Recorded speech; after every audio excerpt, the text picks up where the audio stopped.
Yo, what's up, family? Before we start the video, please leave a like, subscribe, and share it in everyone that you can. Just read out there a little bit more. With that being said, let's get right into the video. Derek White and Payton Pritchard had historic nights last night to make Celtics history, and I wanted to take a look, so let's get into the film. All right, how y'all doing? I hope y'all doing good. If you're new here, welcome. If you're not, make sure you take your shoes off before you come to the house. And first, we'll start off with Derek White, who had 41 points in this game. 14 for 26 from the field, 9 for 17 from 3, and he shot 5 for 9 from 2, had 3 steals and a block. And we know with Derek White, like 41 points is obviously a career high, but it's just so fitting that he has this game without Jayson Tatum, because he is a guy that's hit so many clutch shots for us, even with Jayson Tatum. He's the guy in the clutch where if the Celtics need a shot to go in or they need a possession to be bailed out, Derek White is that guy. Here on this first possession, the Celtics go to the angle pick and roll, and Anthony Simons is expecting Al Horford to set this screen because this is what the Celtics always do, and he gives Derek White a lane. Some of it is to just help to make Don McClingan a rim protector, so they're like trying to lead guys to the paint so Don McClingan can protect, but Derek White does a nice job getting the floater over him. And of course, we got the 41 points, but Derek White never stops playing defense. No matter how many points he gets the steal right there on Chris Murray. The Celtics go down the court, Jaylen Brown finishes, and Jordan Walsh, listen, he almost got a video too, and he only had 3 points, but he had 6 rebounds. He had like 2 or 3 Tommy points. He was a great hustling and gives Derek White an open 3. And I'm not sure when teams are going to understand, like throughout the season or throughout games where they cannot help off Derek White or Payton Pritchard. They were like, this is the first quarter. Derek White had 10 points in this quarter, hit 2 threes, 2 for 3. But the Blazers were doing this in the fourth quarter when both of these guys had about 30 points. They were still gapping Jaylen Brown, and they were still like helping off him and giving these guys open, clean catches. Listen, it's the first quarter. Derek White hits this shot. Okay.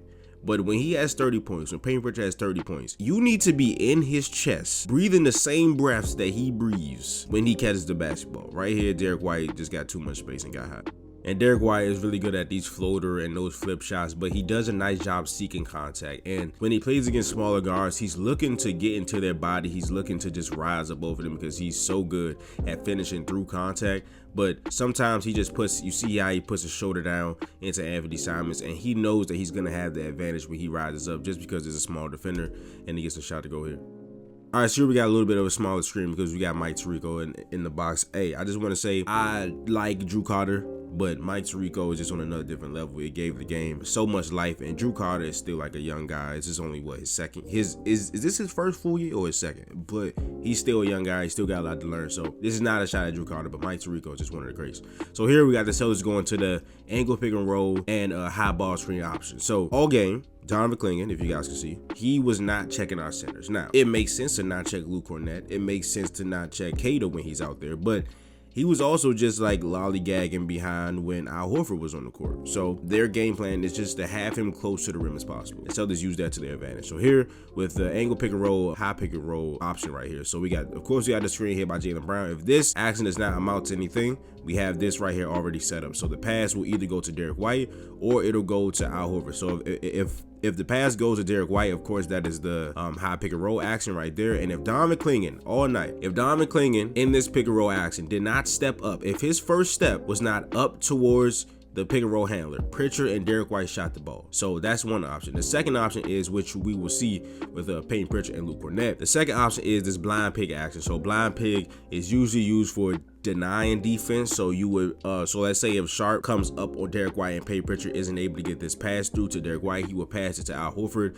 Then there'll be a dribble handoff under the denied defender. But sometimes they just use it if they think they can get into that quickly. So here after the angle pick and roll, it's not going to amount to anything. You got Scoot front of the post. You got Denny Avdia there if they try to throw it over top. So we go straight to the high pick and roll. And again, Don McClingan's first step is back. This ball's getting shot.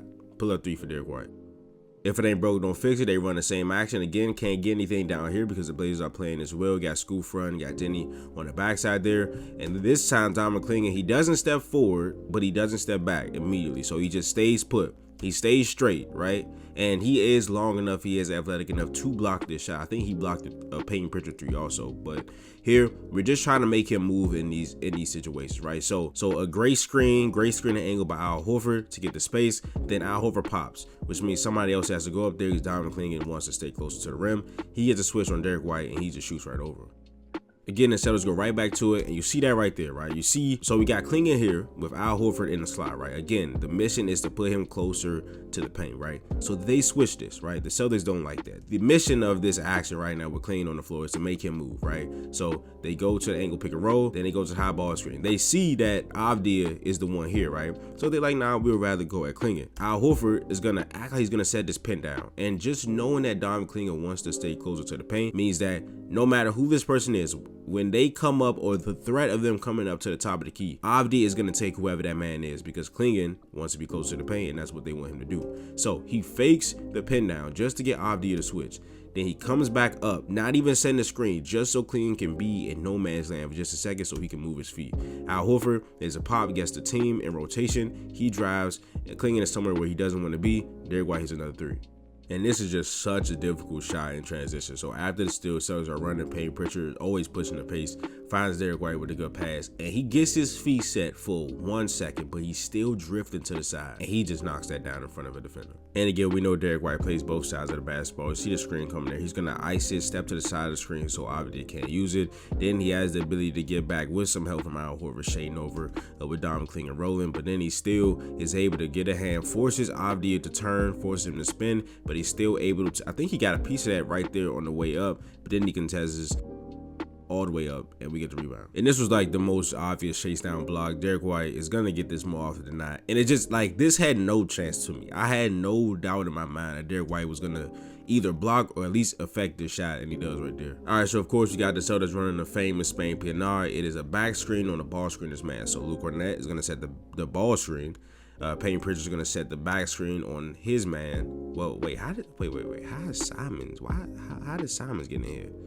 Okay, I don't know what the Blazers are doing with this. Well, we are double big, but I guess I would put Kamara on Jalen, have Simons guard the ball, put Jabari Walker either on, I would have Denny and Jabari Walker on Horford and Kornet. Whatever they thought was going to happen here didn't happen. Sharp is pointing and not actually moving, and Payne Pritchard sets a good screen on Anthony Simons, and Derrick White gets another open pull-up three. All right, no Jaylen Brown slander will be accepted, but look at my glorious king here, man. Come on, Jalen. Come on, brother. What you doing, man? Come on, man. Come on, man. And now he gotta force to shoot a logo three, but of course it's Derrick White with a hand in his face from the logo. It's just one of them nights, man. The ball rolls out to him, and hey, man, there's nothing you can do about this. And again, I know it's crunch time. I know Anthony Simons is mismatched on Jaylen Brown, but Kamara, you cannot. He has 39 points, bro. You cannot be gapping him, and because you gapped him, now you feel like you got to rush because it was a good on-time quick pass. He pump fakes you, you feel like you got to jump because he's hot. But if you feel like you got to jump because he's hot, you shouldn't be gapping. You should be in his chest. But that's what happens. Derrick White used the pump fake and gets another pull-up. And now on to Payne Pritchard, 43 points, 10 rebounds, 5 assists, 10 for 16 from 3, 14 for 20 from the field, and efficient 43. And I think that's something that also gets lost. They both have 40 points. The first duo in Celtics history to have 40 points in the same game, but they both did it officially, and they both did it shooting majority threes. These are just very good shot makers, and Pritchard is a guy, honestly, even though I think Derrick White is of course the better player, I think Pritchard, if I had to put cash on a player to score 40, I would probably put it on Pritchard more than White, because I think Pritchard can have like a more explosive scoring game, if that makes sense. Like the peak of his scoring probably tops D White. Payne Pritchard, again, man, he was just incredible in this game. Again, we go to the angle pick and roll. We got him against Scoot. Nice screen set by Al Horford. If you do not switch up and into space immediately, this ball will go up. Payne Pritchard gets his first 3 of the game. And playing against his hometown team, I'm just not sure they like seeing Pritchard coming.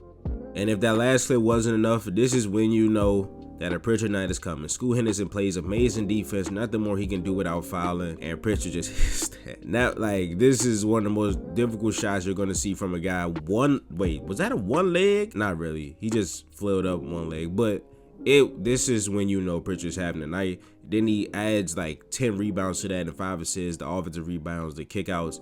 He was phenomenal in this game. And above all else, the activity and the competitive stamina that Pritchard possesses, like getting rebounds over Donovan Clingan, like the offensive rebounds, the defensive rebounds, him just pushing the pace, probing and attacking. Right here, he attacks Scoot Henderson, the spin move, got Donovan Clingan down, so he's gonna pass out to Al Horford. He's gonna shoot the ball, and he's gonna get the offensive rebound and get the and one. Like Pritchard was just everywhere tonight.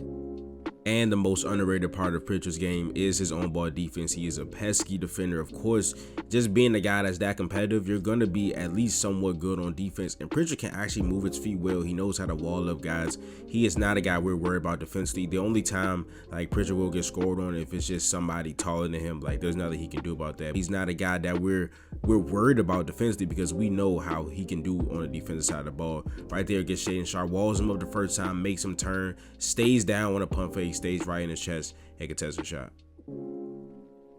And another sequence of him doing multiple things on the offensive side of the floor that's not scoring the basketball, even in a game where he had 43 points. So here, the in and out dribble, quick in and out dribble on Shaedon Sharpe, draws the defender off of the corner, hits Sam Hauser, kicks it out to him for the 3, gets another offensive rebound, kicks it out to Al Horford, and he finally gets the assist. And this is the blind pick action I was talking about. So again, the Celtics go to the angle pick and roll into the high ball screen pick and roll. So Al Horford is going to set that screen. Well, he doesn't actually set the screen. He just lets, well, he already has Sharpe on him. So he just goes to the post, which is cool. But again, the blind pick action is usually for denying defense. So when a guy denies the pass to the person they're trying to pass to, somebody will flash, but the Celtics will already have Luke Kornet in this area. And since he's not being guarded, what that does is when this blind pick action is initiated, it'll be a 2-on-1 in a dribble handoff because there's nobody guarding Luke Kornet. So if Luke Kornet sets a great screen, which he usually does most of the time, this guy will get a wide open shot with no help, right? So since they're not guarding our non-shooting centers, what we do is we park them in positions on the floor where they can just get into dribble handoffs, right? Or high pick and rolls, of course. So since Jabari Walker is in the paint, not guarding Luke, they initiate the blind pick action. And what this also does is like having this with another action is that Deni Avdija knows that Payton Pritchard is dangerous. He's guarding him above the three-point line, but he doesn't have the ball, right? So as a defender, you need to see ball that man. So that's what Deni is doing right now. The pass doesn't go to Pritchard, but the action is to Pritchard. So at first glance, Avdija doesn't even know what's happening. He sees the pass goes to Luke Kornet, but he's already lost. And then since Jabari Walker is all the way down here, that 2-on-1 advantage because they're not guarding our centers, Payton Pritchard gets an open 3. Out here, just a simple play. We got a handoff here by Luke Kornet to Payton Pritchard, and Payton Pritchard has become so much better. And he is honestly the best at this in the league at his size. For a 6'2", 6'1" guard, being able to carve out space against taller defenders. He does this so much. He uses that shoulder effectively, and Pritchard I have not seen Pritchard get many offensive fouls. There are guys who do this and they push off, or they're just so strong that it looks like they push off and they get fouls. Pritchard being able to do this at his size obviously helps with the referees because he's not going to be bowling guys over, but Pritchard is super effective, and he learned this from Isaiah Thomas and Kemba Walker, carving out space as a smaller guard. He does that here to Chris Murray. All right, so here we go. Pritchard with another rebound. We're just gonna keep up the activity from him and watch how he sets up this screen. And great job by Al on this very agile screen, right? So Pritchard's gonna set up Scoot to get hit by the screen. He's gonna do the in and out, the cross, right? The in and out gets Scoot to come this way just a little bit. And Al is gonna change the angle of that screen and hit him right there. So Scoot is completely taken out of this play. And again, if Clingan's first step is back, and I think it also helps that this is in semi-transition because Don McClingan and everybody is just going back trying to get set as a defense, but Pritchard hits the pull-up 3. And yeah, this is when you, well, I knew before this shot, but this is just hash mark 3, 10 seconds left on the shot clock, contested. Like, hits his hand, butter. And lastly, I think this was just a pretty play. This was after a timeout, I believe. And Payton Pritchard fakes the handoff to Jaylen Brown just to get Anthony Simons to freeze for just 1 second in the scoop lay. Keep the ball in the same hand right there. That's really impressive with the scoop layup. But that is a video. If you enjoyed it, please give a like, subscribe, and share it in everyone as you can. Just reach out there a little bit more, and I will see you guys in the next video. This is Nick. Peace.